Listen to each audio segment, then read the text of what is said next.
$100,000 for a 60-second ad. That's why you're seeing so many of the debates. It's become a revenue stream, and they've sold us war all the time. You remember the New York Times, they had them aluminum tubes. I mean, they march off to war. Who do they bring on for debates? They bring on the same criminals that they always do, retired generals and all these think tank psychopaths. So there's no fourth estate anymore. It's one estate.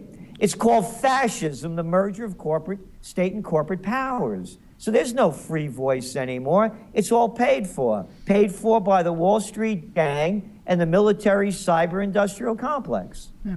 You know, when I ask people a question, I've been to this conversation several times, and it doesn't come across very well. And that is, I say, if I gave you a gun and say, you see that guy over there in the corner? Go shoot him for me. And let's assume you did that, you came back and gave me the gun back. I said, would you be a murderer? They say, of course I would. I said, then what's the difference between that and that a kid comes out of high school, a man comes out of high school, and he... A kid, all right, that's right. He's a kid, you're right. Thank you for correcting me, because I needed to be corrected on that one, because I said, man, that doesn't sound right. Yeah, but I was out of my mind for most of it, you know. Well, he graduates high school. Of course, the economy is in shambles. You know, there are no jobs for young people. So he decides, I'll go in the military and I'll learn a trade. I'll go into electronics, computers, whatever the case may be. And of course, what they do is they teach him how to kill. And the kid's never hurt anyone in his life, but now he knows how to kill. Then they say, hey, go overseas, and when you get there, we're going to ask you to go into a town, all right? And we can give you orders, and when you get there, we want you to kill everyone in that courtyard. And this happens almost every single day. I said, now what's the difference between that? This young fella who's taught to kill, becomes a killer, goes overseas, and then is given a mission to clear that courtyard, to render it neutral by killing sometimes innocent men, women, and children that they have never met before, that have no threat to us at all. What's the difference? And people say, oh, that's collateral damage. And I said, have I lost my mind? Again, the people have been brainwashed. There's, you know, Hillary Clinton's emails coming out, which aren't being covered in the media at all. And I think Intercept just did a piece on one of them. And it showed how when these troops go into Iraq, it's not about freedom and democracy. It's about all the things that they say. You know, we're going to get all those camel jockeys. It's about killing and slaughtering. And again, think of the mentality of how kids grow up. I mean, they're given violence with these video games. Oh, no, there's no correlation between mass killing on video. It makes you really feel great later, and it inspires you. Yeah. I mean, what do they use these video games to train these guys? That's right. So the whole culture has become a militaristic society. Militarism is championed. Again, look at today's news. Current events form future trends. Yeah, I have it right in front of me. Story about mass murder, and it being an accomplice to about giving the guns, and well, giving all those smart bombs to Saudi Arabia, and they're slaughtering innocent Yemenis. So you're giving them the weapons, you're an accomplice to the crime. Yeah, front page, Wall Street Journal. U.S. hits militant camp in Somalia. U.S. warplanes conducted airstrikes on what Pentagon officials said was al-Shabaab training camp in central Somalia, killing more than 150, quote, suspected militants. Suspected. Have you been convicted? Have you been tried? And I love this. They always throw out this 2-bit line of training camps, compounds. Who are they kidding with this stuff? What do you think? It's like West Point over there? They're bombing houses. They're slaughtering people. They're psychopaths, and they get off on it. Yeah. And that's what no one wants to do. They don't want to call the psychopaths. They rather call them El Presidente, Prime Minister, and Chancellor. They'd rather salute rather than call it what it is. This is against international law. Correct. No one is outraged at it. And it goes on every day. And got no money for Flint, huh? I can't fix that water. How much did that airstrike cost?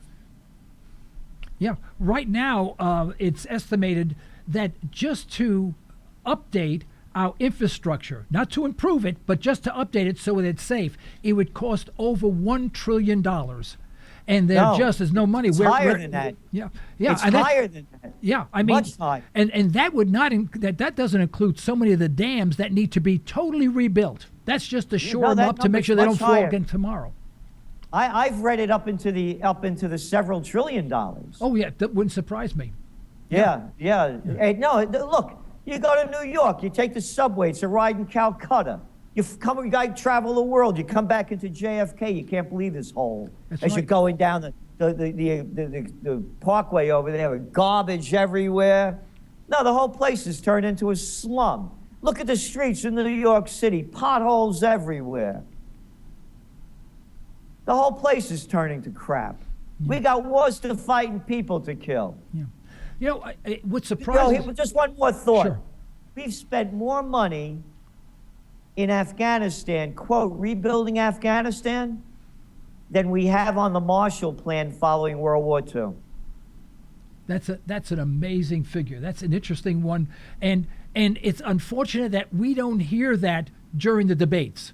Why doesn't these like you say, prostitutes, but I agree with you, why don't they bring up these questions saying, now that we've done that, what are we going to do for ourselves, and how are we going to actually try to spread spread peace around the world instead of creating more war? No one mentions that. Because they treat it like a game show, and that's what they're doing. It's beat the clock. You have 90 seconds to tell me your foreign policy, and 30 seconds is a rebuttal if somebody else mentions your name. Yeah.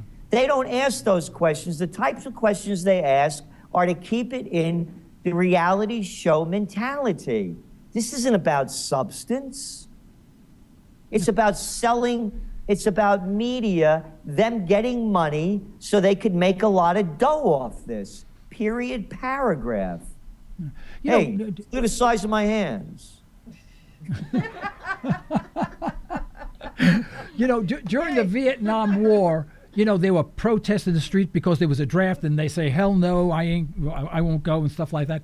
And we seem to be brainwashed to a point where we don't have that anymore. We don't have a draft, so people are voluntarily going in because they can't find jobs. They think they're going to get a high-tech education going into the Army or the Marines, and then they come back with the post-traumatic stress syndrome, of which even those people here in the United States who are controlling drones are now acquiring the post-traumatic stress syndrome just from flying drones over areas, because they know intrinsically that this is wrong. They're killing people, but yet they're not personally responsible. Someone else is responsible, and they're just following orders. We are destroying the actual fabric of our nation, the very character of our nation, of our very culture of our nation.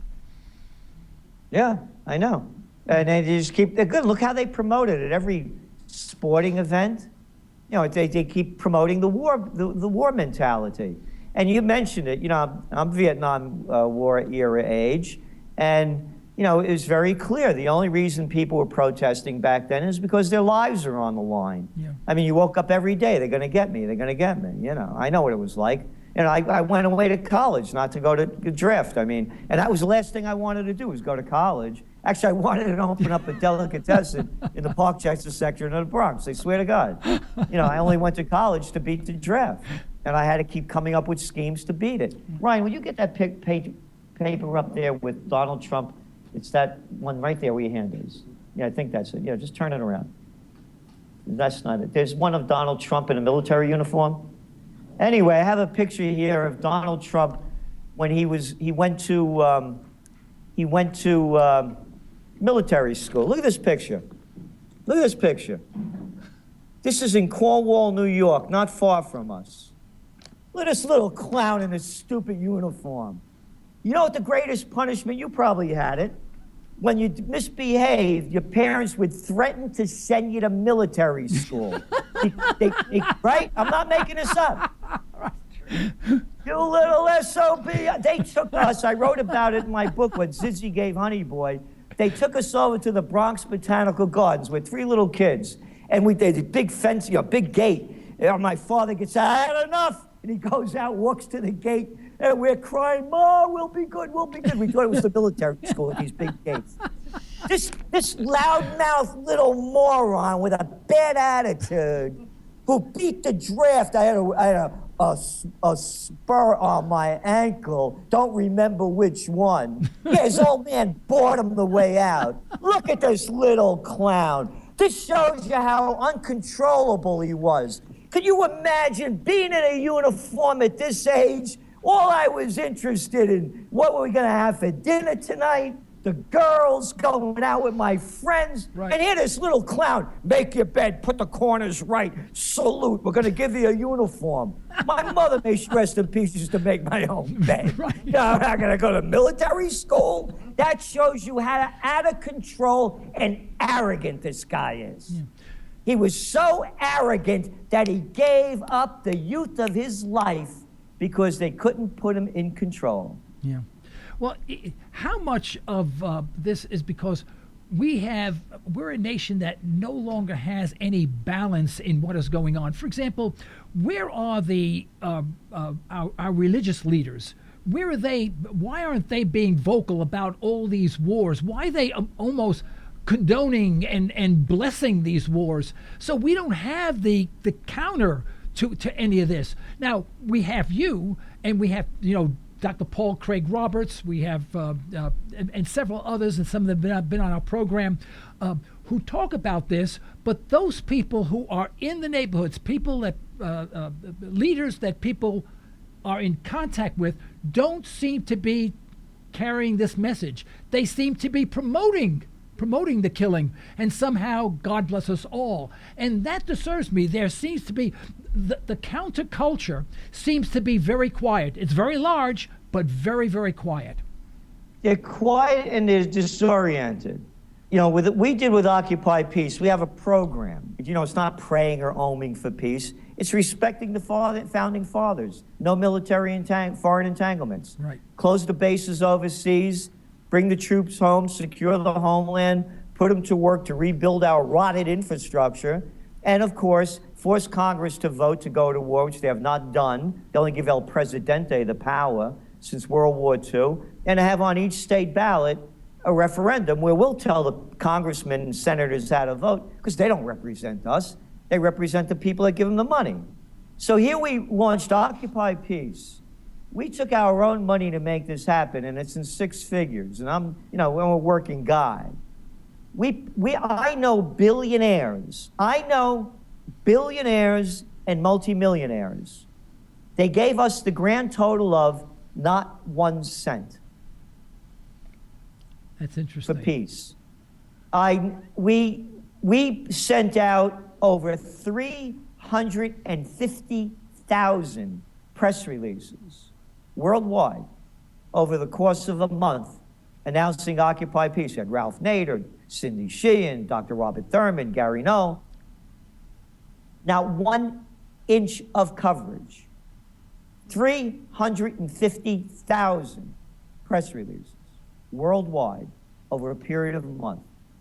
Peace is off the agenda. 2 weeks ago, I went to a funeral. Catherine Liberatore, may her soul rest in peace, 100 years old, a woman of elegance and style. She danced at her last 100th birthday party. The church was packed. The priest said, he said, somebody 100, he said, the place is usually empty. She was so loved by so many. And then you know how it is afterwards. My cousins had a wonderful reception at Giovanni's in Bayside, and the priest was there. I walk up to him and I said, Father, I said, that was a wonderful sermon you gave, and I know that you were really connected to Catherine. You said beautiful things, and all these prayers have the words peace in them. I said, where's the Catholic Church on the platform of peace? I said, how come I don't? I heard the Pope, when he was down in Mexico, go after Trump because he wants to build up a barrier. He said it wasn't Christian-like. How come the church isn't talking about all the wars going on? And he said to me, you're right. I said, if the church and all the people that call themselves Christians were speaking in the terms of the Prince of Peace, we'd really have it. Right. So he said to me, stay in touch. Let's see what we could do. He was sincere. I've talked to other priests. They shut you out. I don't tell you what to believe. I could care who you believe. If Moses came down with 15, 10 commandments, dropped 5, whatever it was. Buddha was born on a lotus blossom. Mary was a virgin. Knock yourself out, man. Let's just talk about peace and get through that part. And what I'm saying is, peace is off the agenda. That's why do you think we have a militarized police force? The fish rots from the head down, and all they do is sell war. Could you imagine, again, a guy from the Bronx, could you imagine Ted Cruz, Marco Rubio, or Donald Trump in a fight? I mean, a fight for your life. They wouldn't know their pee or poo. Yeah. I just want to be clean. I can't say the right words, Could you imagine these guys? Look at Christie. I mean, there wouldn't be a paper bag big enough to put him into fight out of. And he talks tough. This little boy of a man, all of them, all little boys, not a man among them, and they love to talk about killing. Yeah. Well, in the Trench Journal, what I like about it, it breaks it down, the overall problems of the world, or the issues, I should say. Not just say problems, but the issues, and it's broken down into the migration of people in Europe, to the financial situation, to and it breaks it down where we're going and whatever. So you can segmentize it, but it's all one. Actually, it's all one philosophy. Of these, what do you consider to be the most pressing issue right now, or is that an unfair question? Well, it's not a pressing issue. I mean, there's the economy, there's the wars going on. To me personally, the most important one of that, and it brings it all together, is self-sustainability. Here we are, a nation of 320 million people. You think we could make our own shirts, our own shoes, our own dinnerware? Can't we make this stuff our own silverware? I mean, you want to import things? Yeah, I love French wine, Italian prosciutto. Yeah, bring those things in. But because once upon a time, when this was the land of opportunity, the people that didn't have the desire, the drive, or the know-how to go to college, financial or whatever, they had a middle-class life because it was a manufacturing society. That's gone.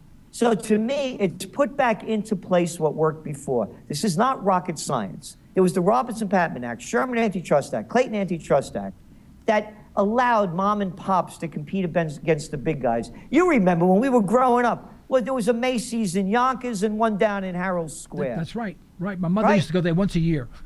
That's it. But you had all the other shops because of the Robertson-Patman Act, Sherman Antitrust Act, Clayton Antitrust Act. The bigs weren't allowed to control everything. Put those back in place.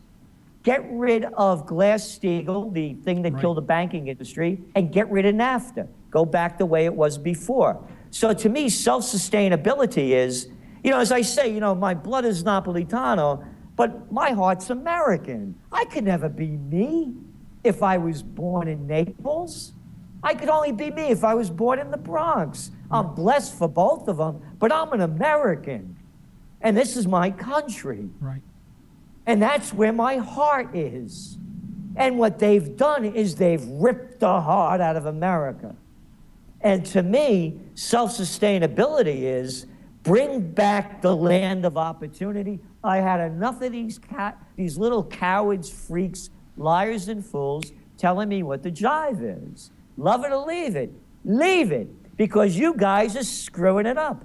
That's why I bought the most historic 3 buildings in America on the most historic 4 corners.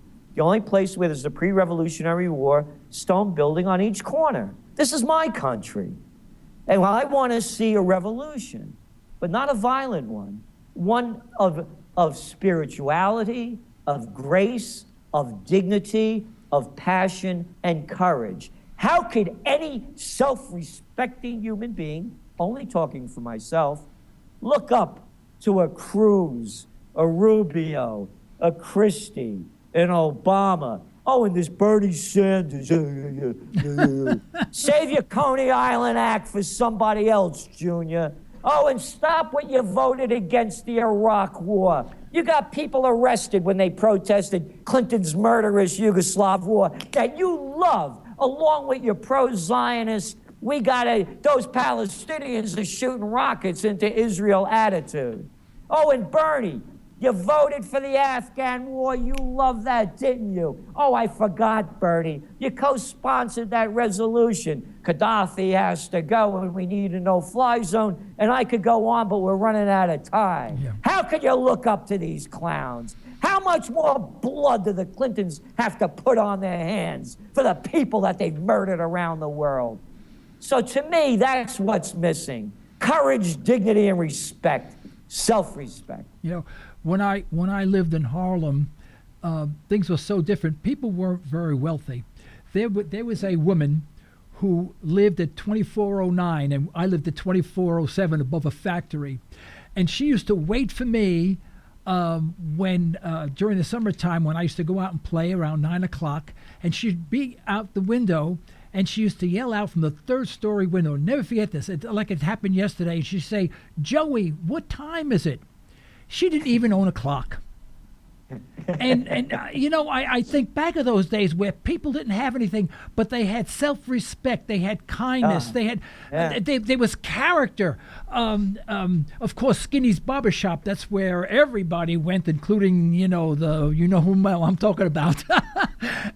But everyone respected each other. I remember if you went to a coffee shop and there were young people sitting around, and like Paulie, who was one of the senior guys in Harlem, and he was like 90 years old. If he walked in and there were no chairs, and one of the young guys didn't get up, you get one of the older guys would get up, grab one of the young guys by the ear, literally by the ear, twist his ear and get up and say, "Paulie's here, where's your respect?" and slap him in the face and make sure he had a seat. Yeah.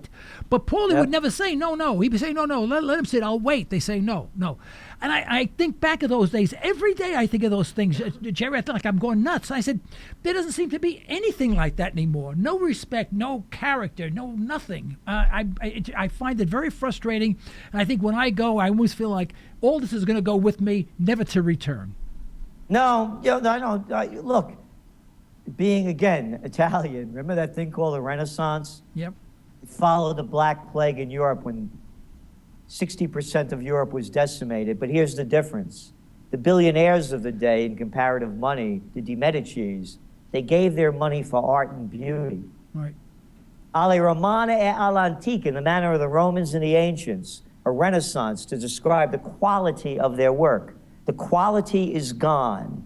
The billionaires don't give pennies for beauty, and of course they give nothing for peace. So I believe in the possibilities of a renaissance. I believe it's within the human spirit, and if it's shown to the people and presented to the people, because as I see it, again, only speaking for myself and looking at the Renaissance, art is the way of finding the true meaning of the human spirit. Right. And it's God. Right. Well, Gerald, we're about out of time, but I got to ask you, I love to study economics. I'm an advocate of Dr. Paul Craig Roberts. I listen to all the time, and Peter Schiff and those people, Michael Pinto.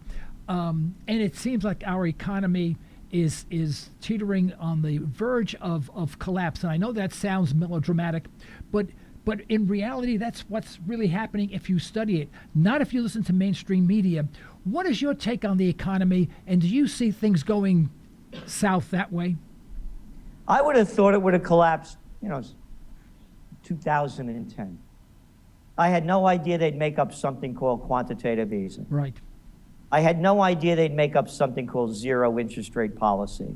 That's a war on savers and little people, right, because we have no place to put our money. So they keep coming up with these schemes undreamed of. I think they've run out of schemes, the latest being negative interest rates. And if you look at the cover of the Trends Journal, it's the panic of 2016. We think it's going to be much worse than 2008. It's global.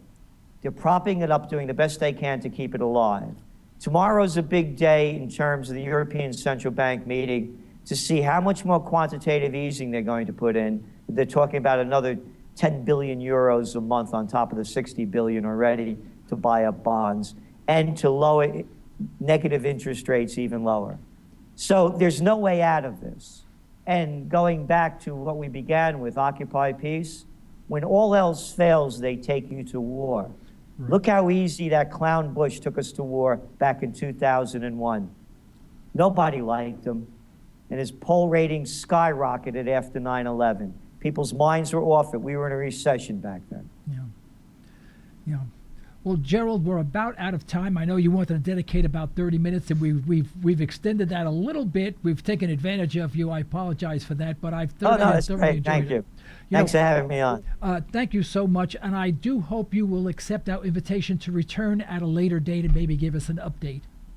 I would love to. Okay, Gerald, thank you so much for being on our show. And thank you for all that you're doing.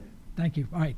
Okay, folks, we're going to take a real quick break just for about 1 minute. Please don't go away. Afterwards, we're going to show you a little video that was sent to us and read a couple of emails and also take your calls.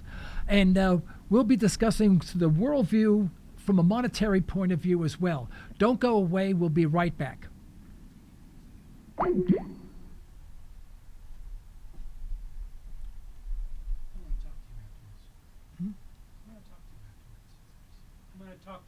Occupational health testing services. That's right. We sit on site. That means we will meet you at your facility for a free health and occupational safety consultation. Express Test specializes in hearing conservation, respiratory protection, and employee safety. We can help you establish viable programs tailored to your business and employee needs. For your free consultation, call 918-743-2929 or visit us at expresstest.com. That's 918-743-2929 or expresstest.com. Ranch Acres Audiology is about caring, about getting the most out of life, about personal attention. Sometimes helping someone with their hearing is really helping them with more than just hearing. That's the goal of my practice. That's what my goal has been for 20 years. You're invited to attend our next free Lunch and Learn seminar. Call us today, 918-749-7711. This isn't your typical talk radio show. This is Liberty. Liberty Talk Radio. All right, do we have that video? Welcome back, everyone, to Liberty Talk Radio. I'm your host, Joe Cristiano. We just had, for our first segment, we had Gerald Celente on. He's the world's preeminent trends forecaster, the publisher of the Trends Journal, and the director of the Trends Research Institute. Gerald and I actually lived on the same block in the Bronx. We didn't know each other at the time. We didn't know we lived in the same block at the time. But when he had mentioned that, I said, well, I have to have him on a program. And he did a terrific job spelling out a few things that I think we should keep in mind. And that is, we are not even aware as a people, as a culture, as Americans, of the enormous damage that we are inflicting on the world. It not only militarily, but just think, we go overseas and we say ISIS is our biggest threat. ISIS is not a threat to us at all. And the only reason why people are fighting back, as Gerald Celente supports, is the fact that we went there, we destroy entire areas of a country. People get killed, collateral damage, young children, babies, parents, grandmothers, grandfathers, and all that have, all they want is peace. They want to get up in the morning, work, and maybe can scrape by enough money for food for their family. And we come in with drones and kill entire neighborhoods, entire family structures. And we want to know why there's such animosity towards America. And making America great doesn't mean building bigger bombs and killing more people. That's destroying the very culture of America. And quite frankly, I think the American culture has been destroyed. America does not exist.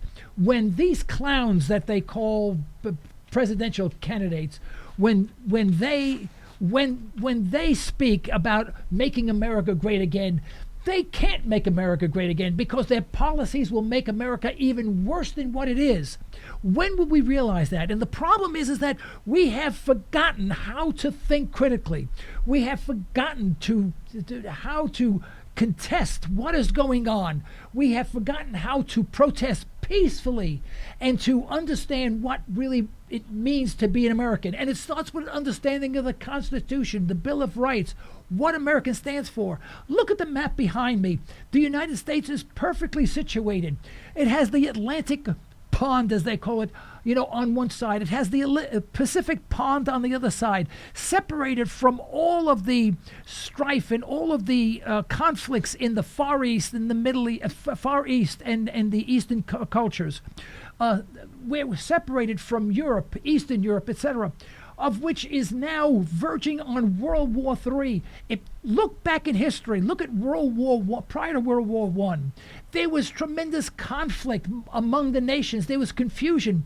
There was a pact between nations that were so entangled that the nations couldn't figure them out.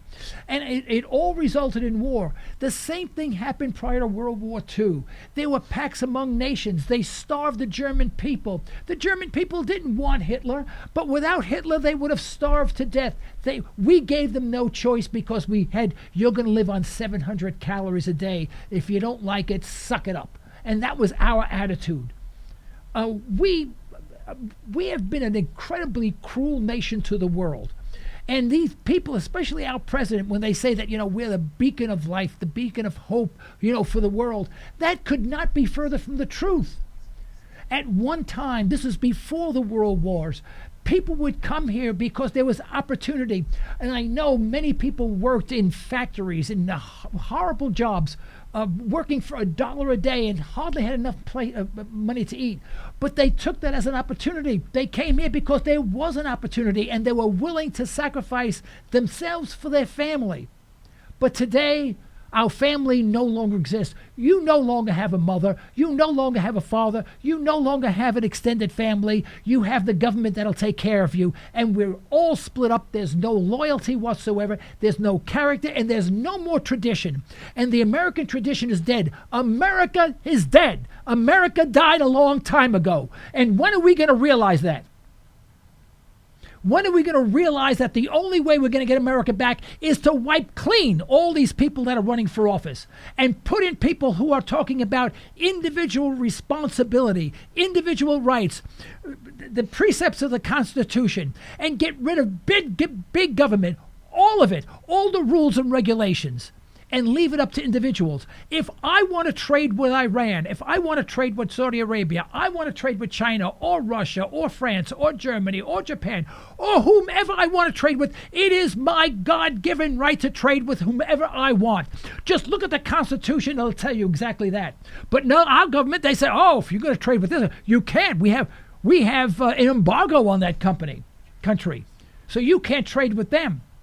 So we cause strife around the world. Here's an interesting statistic. Since World War II, not World War II, since World War II, 30 million people have died in conflicts, most of which the United States participated in or exacerbated or started in the first place. We are responsible for millions and millions of people who died. The embargo on Iran, because they wouldn't do what we wanted them to do, hundreds of thousands of children died because they couldn't get medicine, food, and health care. But, we are a God-fearing nation. If God came down and would punish a nation, he would pick us first, in my opinion. And we don't want to listen to that because it's uncomfortable. It has to make us think. But we don't know how to think. Thinking is gone. I went to a meeting this morning. They were talking about how to improve the school system.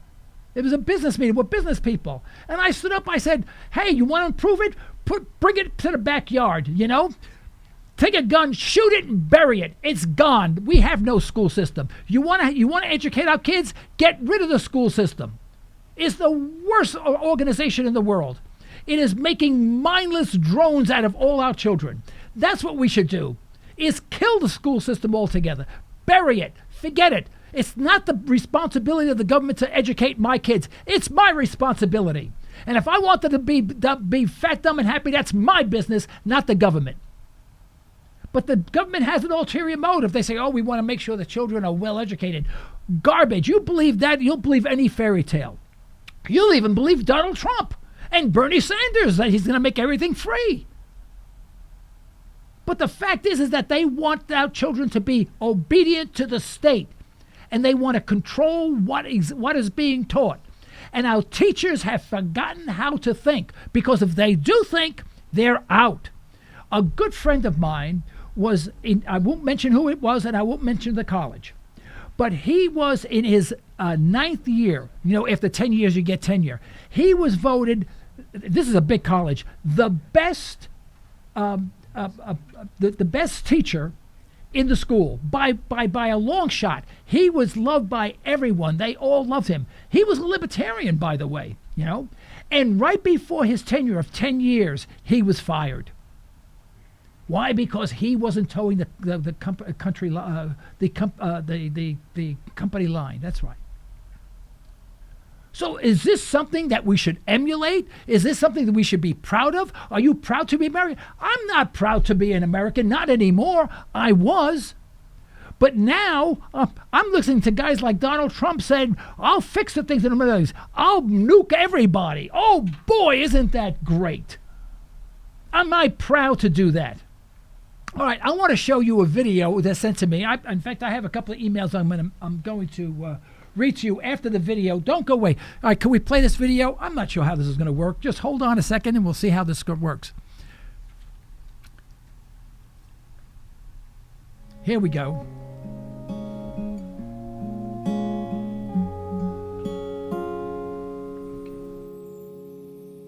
They just while away the hours, abusing all their powers. It can drive a world insane. Oh, if thoughts were busy hatching, what a life can you imagine if they only had a brain? Left or right, but never middle. Why can't they serve each individual in trouble or in pain? Is it too much to be thinking we could get another Lincoln if they only had a brain?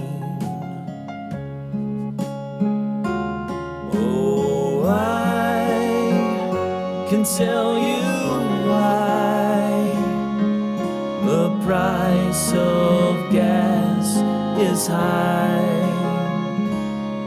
When you siphon out the power and the greed, you're left with men who shouldn't breathe. They do lots of huffing puffing and still come up with nothing.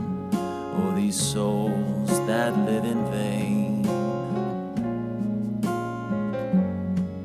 We could dance and be merry, life would be a ding-a-dairy if they only had a brain. If they only had a brain. I think that's, am I on that? Okay, I think that summarizes it all. But what you will hear from your friends, your neighbors, your co-workers is this mindless response or retort. Oh, but you have to vote. It says who? I mean, what if the people running, and I kid you not, I'm going to make this a real situation. One guy was a carbon copy of Hitler. The other guy was a carbon copy of Stalin. And then you had an independent that was a carbon copy of Mussolini.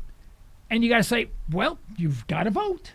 You just got to vote. I mean, it's your response. It is not your responsibility to vote. If you knew anything about the Constitution, if you knew ever read the Declaration of Independence, it says you have the right and the obligation to dissent. Not to vote, but to dissent. to be a revolutionary in thought and a dissident in action, not an obedient subject. But this is what we've become. And I really wish I can get that through people's skulls. Now I want to read you an email. This is on a subject that I love this subject, by the way. I love talking about it. People don't understand it, and that's the immigration issue. Of course, Donald Trump wants to build walls. They want to shoot everyone coming over. They want to deport everybody, But no one realizes that or wants to recognize or remember the fact that when the Westerners came here, we didn't have a passport. The Indians didn't say, excuse me, Christopher, may I see your green card? Or may I see your passport? Or we have to take your fingerprints. No, we came here, and what did we do? We killed the warriors, the men. We subjugated the children to slavery, and we raped the women.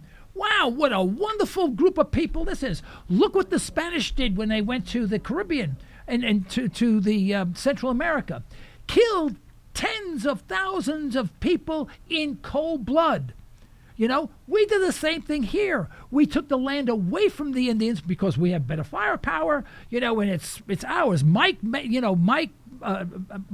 makes right. That was our saying. And so we took it over. And now when the Mexicans want to come up here, across this imaginary line, which we call a border, it's an imaginary line. You can't tell there's a border there. So they come over to work. They're not coming here to kill anybody. If they want to kill somebody, they wouldn't travel through the desert. They would kill somebody in their own hometown. It's a lot more convenient for them. They would come here, and after they finish their work, you know what they want to do, folks? Contrary to the popular belief and spouted by these maniacs running for office, these idiots running for office, is the fact that they want to come back home. They want to go back home to their families. Yes, they have American dollars, and with those American dollars, it raises their standard of living, and then Mexicans can buy more products here from the United States. But at the same time, they're working here for wages that Americans wouldn't take to do that job. So we get our produce for relatively low price. It's a win-win for everyone, but not according to our politicians, because we're going to make sure these people stay out because of all the terrorists that are coming through. Well, the only terrorists coming through are those people working on controlling the war on drugs. And why is there war on drugs? Because we created it. We finance it. The United States finance the war on drugs around the world. We are making billionaires out of all of these criminals. And as a result, they have armies, they have armament and whatever, and they can create crime and they can control towns any which way they want because they have a lot more money than we have now because we gave them all the money. But God, I'm sorry if I'm making you think, because your brain is probably starting to bleed right now. I can sense it right now.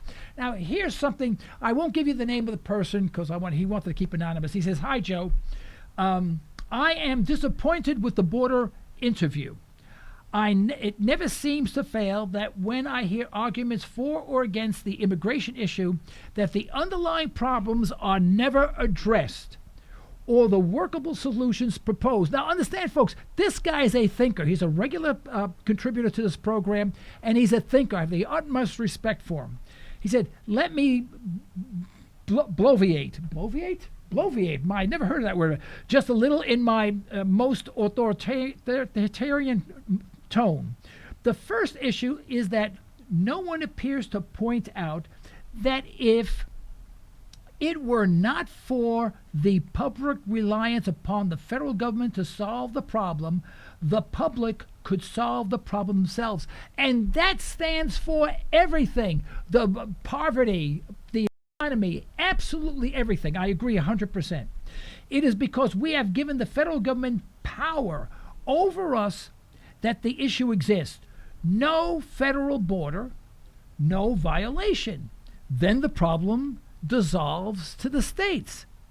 Then remove all federal land ownership. I agree with the federal government should not own any land. They are. They say, I'm servants of the people, but I own the land. It's not a servant, you're the Lord, right? With the exception of legal offices and buildings, he says, and all the land returned to private ownership. The responsibilities for trespass dissolves to the individual. I don't have any unwanted immigrants on my land. It would be my decision if I wish to have them there. Return the land to the people, and much of the problem self-corrects. Well, this is what I've been spouting for years on this program. Return the power to the people. Get rid of the stupid government. Make sure the government represents the people and ensures one thing, that the right of the people to rule themselves remains intact. And not that the government takes over for the people and then collects money and redistributes it, of course, but they keep most of the money for themselves. And this is what we have now. Right? The next issue, which also involves the state and federal government, is the power of these governments to provide transfer payments to immigrants and citizens alike. The various welfare benefits and free school only serve to attract the unwanted. He's absolutely correct. But you don't want to not just give money to the immigrants. You want to get rid of the programs. He wants to get back to the core problem. No national border fence is needed except the same border fence that exists before the Johnson Great Society legislation was signed. When you provide freebies, don't be surprised when you are flooded with takers. Hey, I'll be the first one online. Give me a freebie. I'd stand in line for hours. I'm terrible. I wouldn't do that. I'm only kidding. Eliminate the freebies and the undesirables will not come. Only people who wish to be self-sustaining and productive will be inclined to leave their homeland and travel to another, especially when it means crossing a desert for miles on foot. Would you do that? I can't get my son to walk to Walmart a mile away. He's going to walk across a desert? Come on, All right. With these two issues addressed, returning the land to private ownership and ending freebies, I believe 95% of the problem, I disagree, 100% of the problem, but he says 95% of the problem of illegal immigration will dissolve. Our major problem is not illegal immigration. I agree there should be no such thing as illegal immigration. Our problem is giving federal and state governments power over our private lives and then complaining about the inevitable outcome. That's my rant. P.S. I tried to call in, but just got an elevated music on my phone. I guess something happened to our lines at the time. I could not. I could hear the show, however. All right. Well, thank you so much. And people don't understand that it doesn't make any difference who legal or illegal immigration is. Right now, you know the difference between legal and illegal immigration is? Congress says there's going to be X number of people that we're going to allow to come from Mexico to, hold on, is that a caller? Oh, no? Okay. There's going to be so many people allowed to come in from Mexico. And I've got the amount, let's say it's 300,000 people, whatever the case may be, right? Now, so 300,000 people come in, they're legal. 300,001, illegal. Well, all they have to do is, you want to make them legal, just say 500,000. How many people are now coming in? Is it 500,000? Good. Then you allow 500,000 people in. Now, if you wanted to, and although I'm not an advocate of this, but have them go through a border crossing, give them a free Coke or whatever, or whatever it is, a free sandwich for coming all the way over. Thank them for coming. Have them fill out the an application, fingerprint them, take a picture of them, whatever you want to do. Although that should be totally unnecessary. And then they can come in. And all of a sudden, everyone who comes in is now legal. Why? Because Congress said, no, not 300,000, 500,000. Ball game over. Problem solved. And then knock down this. I don't say build a wall. I say knock down the stupid wall that we built. It's ugly. Have you seen it? It divides towns in half. It's the ugliest damn thing. It's creating slums on both sides of the wall. I say get rid of all of that. Excuse me. Could you change the clock, please? Could you turn it on me? Thank you very much. Okay. The clock turned, and I always like to see what time it is. Okay. What's that? I did it. Okay, they say they're blaming me. No, I never make a mistake. Yeah, ask my listeners. I never make a mistake. Okay, well, it is almost the top of the hour. We do hope you enjoyed this program. We invite you to write into comments at libertytalkradio.com. We also invite you to subscribe to our reminder service by visiting our website, libertytalkradio.com, and press on the subscribe button. We just ask for your name and your email address. We do not sell your name to anyone or we'll send you no promotional stuff, nothing. Just you'll be notified when the next program is. And if you know of someone who would be a good guest for this program, let us know. Just send an email to booking, booking, booking at libertytalkradio.com. That's our booking agent. Her name is Sally, and she will get back to you, and we'll see if we can get the person on the show. And of course, our studio here is in Tulsa, Oklahoma. If they'd like to visit and be in the studio for an interview, that's also more than welcome. All right. Well, with that, I hope you enjoyed today's show. We do welcome your comments, right? And we welcome that you also view this program on YouTube and tell all your friends about it. Go to YouTube and listen to the program, tell your friends about it, and we're going to do a much better job, I think, of promoting of this program on YouTube, which will give us a wider audience. I think on Thursday, who do we have on Thursday? We have a libertarian candidate for president. Of course, you don't hear anything about the Libertarian Party because the powers that be will only allow who they want to be on stage. And of course, libertarianism is a big no-no. They wouldn't have me on stage. They wouldn't have any libertarian on stage. So that's why they give their favorite candidate center stage. And his name is Austin Peterson, and he will be on our program this coming Thursday. Do you know what time it's going to be? 2 o'clock? 10 o'clock? What time is that? Okay, well, we'll have to go. Just look it up. We'll keep you informed. Subscribe to our reminder service by going to the libertytalkradio.com and click on the subscribe button. It's right there, big red button, and then you'll be advised. 9 o'clock. 9 o'clock in the morning. All right, 9 o'clock in the morning this coming Thursday. We're going to have a Libertarian candidate. Should be very interesting. Thank you so much for listening in. This is the end of today's show. We'd like to thank our sponsors for the financial support, and we'd like to thank you for listening in. You can further the cause of liberty by recommending this program to your friends, and let us hear from you. Our email address is comments@libertytalkradio.com. Remember, as my wife would say, you're either allowing your liberties to be taken away or you're striving to protect them. Unfortunately, there is no middle ground. Until next time, this is Joe Cristiano. You've been listening to Liberty Talk Radio. Stay well. Stay tuned.